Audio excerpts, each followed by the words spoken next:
Le magazine littéraire Épilogue est une présentation de la Librairie du Quartier. Merci à ce précieux partenaire et à leur équipe de libraires.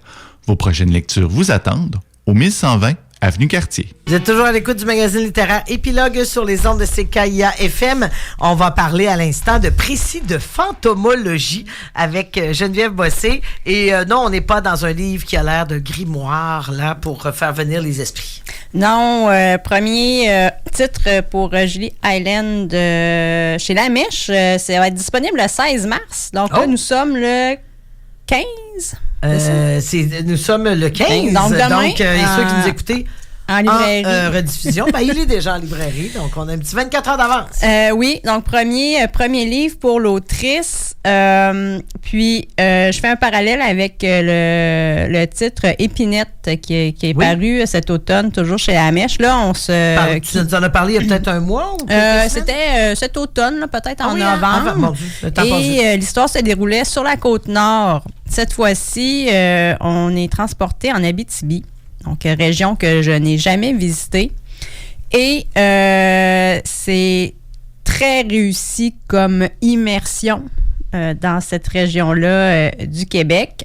Alors, l'autrice, en fait, nous raconte une partie de son adolescence et la quête qu'elle amorce au sujet de son grand-père, prospecteur minier. Donc, on est vraiment dans l'univers de la géologie. Et c'est, selon moi, la plus grande force de ce livre-là. Comment l'autrice a réussi à... là, moi, j'ai étudié en géographie, entre autres. Puis, j'ai eu un plaisir fou de me replonger dans tout ce qui est... pas plaques tectoniques, mais minéraux, substances. Évidemment, dont l'Abitibi est particulièrement riche. Puis, il y a un côté très sol, très territoire, mais il y a un côté aussi très nature. Et la première découverture, là, on a on a du lichen, de la sphaigne. Et cette végétation-là joue aussi un rôle dans l'histoire. Alors qu'il y a vraiment un mélange, là, la nature qui vient envelopper, devrais-je dire, l'histoire que l'autrice nous raconte. Alors, à l'adolescence, son père lui dit « Viens avec moi dans la cabane qui se trouve dans le fond du terrain. » Et il lui remet un coffre dans lequel se trouvent les journaux intimes du grand-père, prospecteur.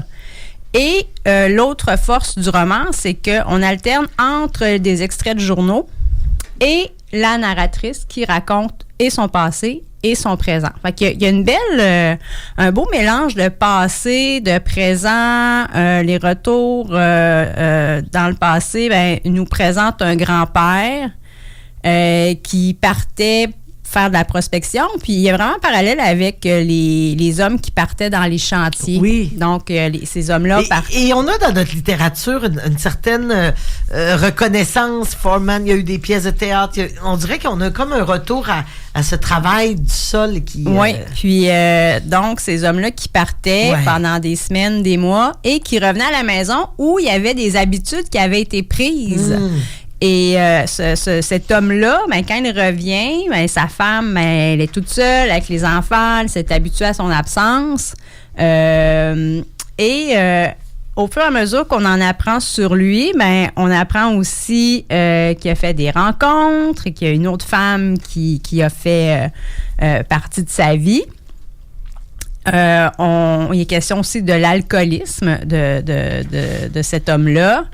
Et le père de l'autrice, on apprend aussi à le connaître. Donc, il y a beaucoup de figures masculines dans ce livre-là, ce qui signifie pas nécessairement que les femmes n'ont pas un rôle, mais elles sont moins présentes. C'est plus subtil comme présence, puis on sent bien la force que ces femmes-là avaient ou ont, donc quand on est au présent. Et là, parallèlement à ça, là, je fais plusieurs parallèles, la nature, le sol, passé, présent, il y a une certaine chronologie aussi.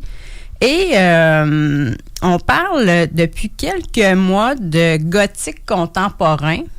Donc, je pense, Brian, t'en as parlé avec la maison du Lynch. Là, tout à fait, je pensais à Alexis Morin. Alexis Morin. Donc là, le gothique contemporain, moi, je n'ai pas trouvé la définition parfaite. Puis je pense qu'il y a on s'entend pas nécessairement sur la notion de gothique contemporain. C'est une ambiance. Oui, mais c'est peut-être le mot gothique, moi, qui m'agace un peu. Retrouve-t-on du gothique dans cette histoire-là? Bon, je vais dire oui, mais pour moi, c'est plus... c'est pas nécessairement noir, c'est pas nécessairement glauque, mais c'est une présence... un petit peu de surnaturel. Ouais, mais c'est pour ça que moi, le gothique puis le surnaturel, c'est deux trucs différents. Mais bon. Et, j'ai accroché mon micro. Y a-t-il du surnaturel? Oui. Mais encore là, c'est vraiment avec la végétation. Puis là, l'autrice fait référence brièvement à la fonderie Horn, entre autres, où là, la poussière, les résidus de métaux.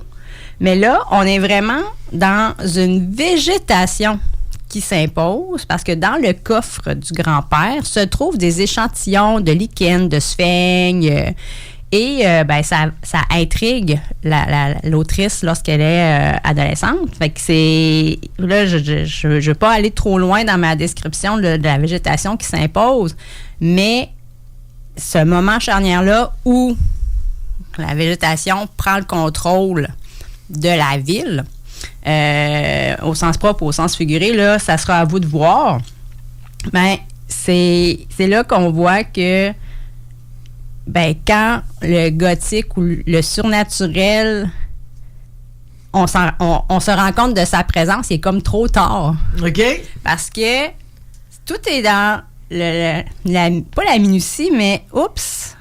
Là, après avoir fini ma lecture, ah ouais, c'est vrai. Ça, c'était écrit. Fait que c'est ça que j'ai aimé parce que le surnaturel, il apparaît pas du jour au lendemain. Il y a des indices qui sont dispersés ici et là. Il y a une présence qui est comme en latence. Puis là, à un moment donné, ça pop et là, tout le monde est comme pris au dépourvu. Ben, voyons, qu'est-ce qui se passe? Et ça, c'est bien ficelé.